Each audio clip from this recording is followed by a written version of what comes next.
Bom dia. Bom dia. Bom dia. Bom dia.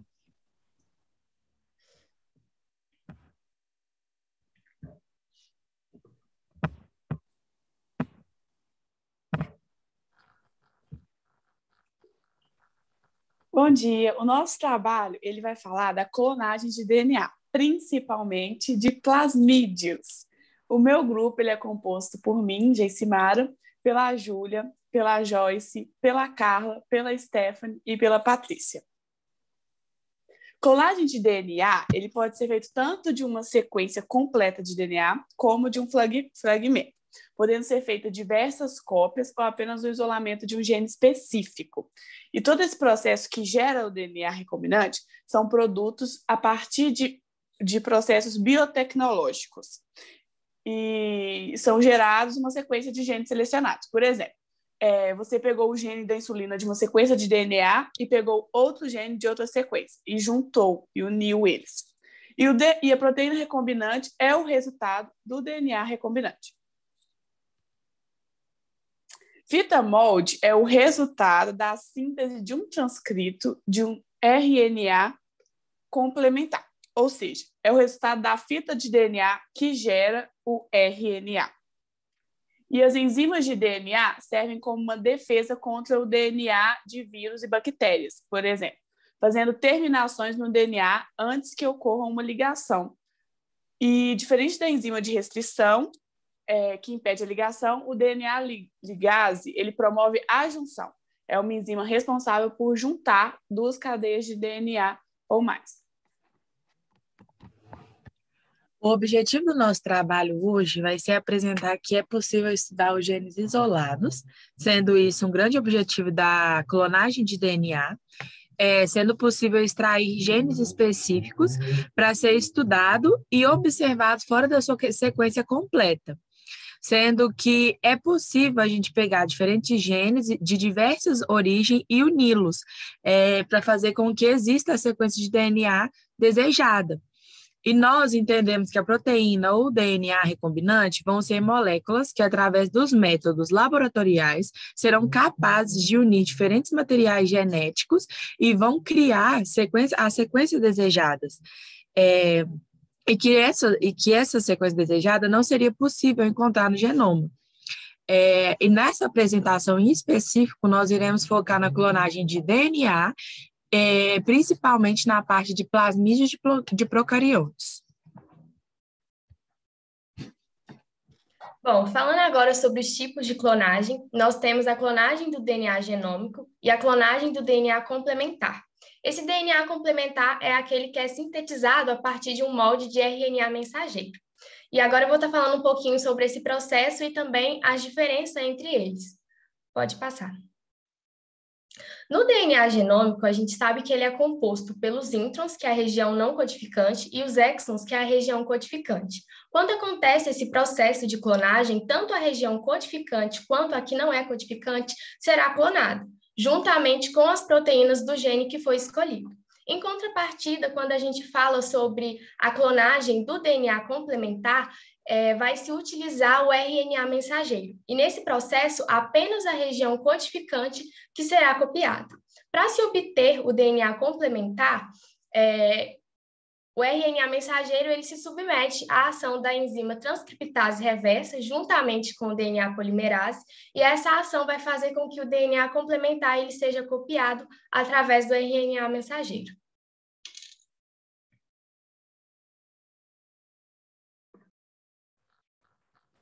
Existem duas técnicas principais para a clonagem de DNA, o uso de vetor plasmidial e a PCR. É importante entender o propósito da clonagem para determinar a melhor estratégia do método. Se o objetivo é simplesmente ver a presença ou a ausência de um gene, a PCR será mais benéfica e ela será seguida da eletroforese em gel de agarose. Porém, se o objetivo for realizar pesquisas e produzir proteínas recombinantes, deve-se utilizar um vetor plasmidial. Esse vai possibilitará o uso da maquinaria celular para produzir a proteína codificada em seu DNA, ou seja, ela terá a introdução no vetor que será o plasmídio, e esse vai começar a clonagem através da sua replicação.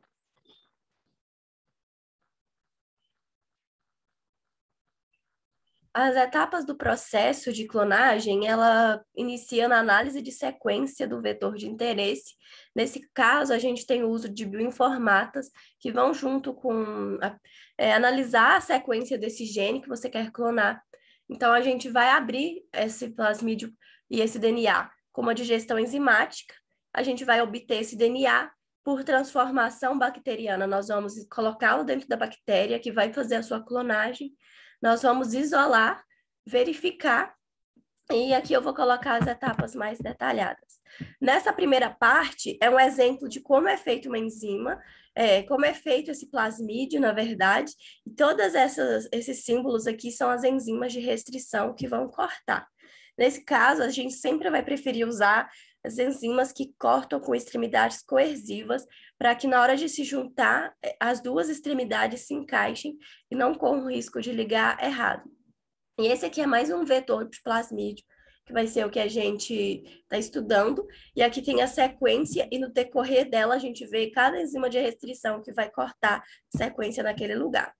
E já as etapas desse processo em si, a gente vai ter esse processo de transformação, a gente vai pegar a bactéria, transformá-la por eletricidade ou por choque térmico, que é o mais comum, e esse plasmídio vai entrar dentro dela.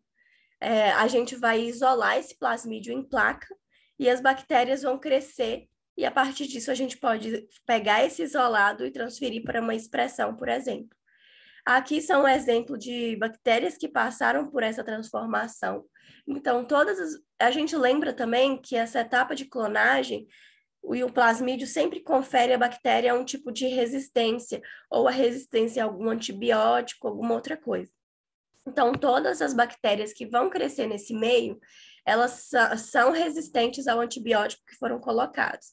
Então, é uma forma de selecionar para ver se realmente a bactéria que cresceu é a que tem o seu plasmídio.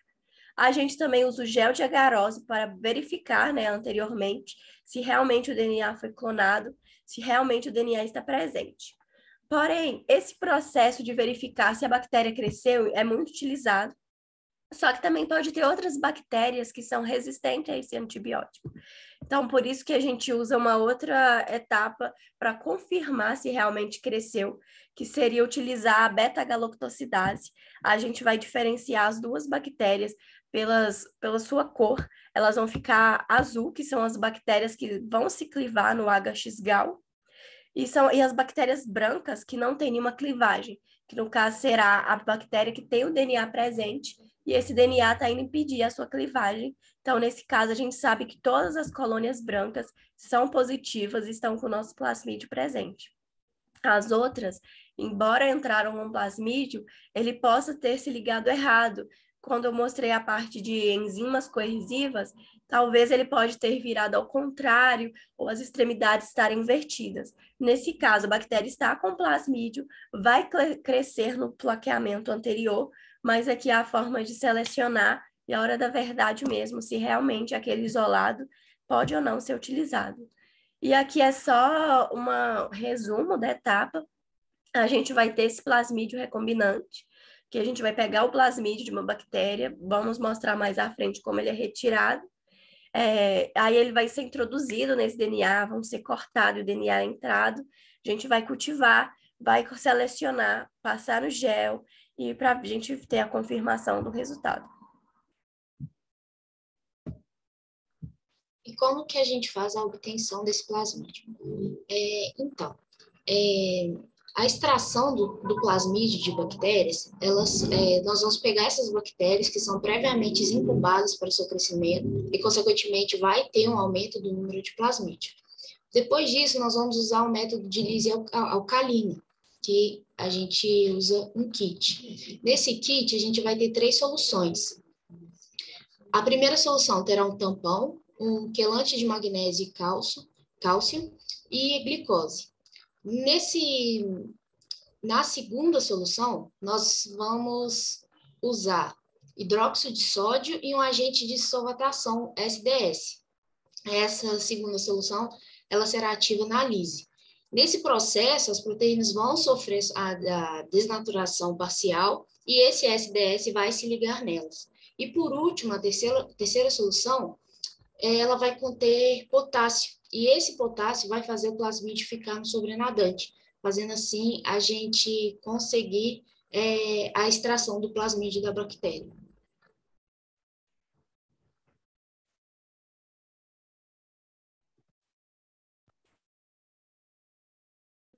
As moléculas de DNA, né, que vão ser construídas a partir das técnicas de clonagem, elas vão ter diversas utilidades, né, na biologia molecular.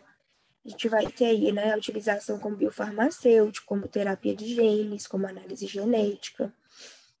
Como biofarmacêutico, a clonagem de DNA, ela pode ser usada para a gente produzir proteínas humanas, né, com aplicações biomédicas. A gente também pode utilizar essas proteínas recombinantes, né, para hormônio de crescimento humano, que aí vai ser utilizada já em pacientes que não têm, né, não conseguem sintetizar esse hormônio. A gente também vai ter o ativador de plasminogênio tecidual, que vai ser usado aí para tratar acidente vascular cerebral, né, prevenir coágulos. A gente também vai ter as proteínas recombinantes, mas produzidas em bactérias. A gente também vai ter a utilização em terapias de genes, né? A gente tem algumas doenças genéticas que os pacientes eles não conseguem, eles não possuem a forma funcional de um gene específico. Então, a terapia genética, ela vai tentar entregar uma cópia normal de um gene, né? Das células do corpo de determinado paciente. A clonagem de DNA, ela tem sido muito utilizada para a gente conseguir construir plasmídios com versões normais de genes que não são funcionais, por exemplo, na fibrose cística. Já no caso de análise genética, a gente vai ter os laboratórios de pesquisa, né, onde os biólogos eles vão utilizar a clonagem de DNA para construir algumas versões artificiais e também recombinantes de genes para a gente poder ajudá-los a entender como é a função normal de um gene no nosso organismo. E essas foram as referências do nosso trabalho.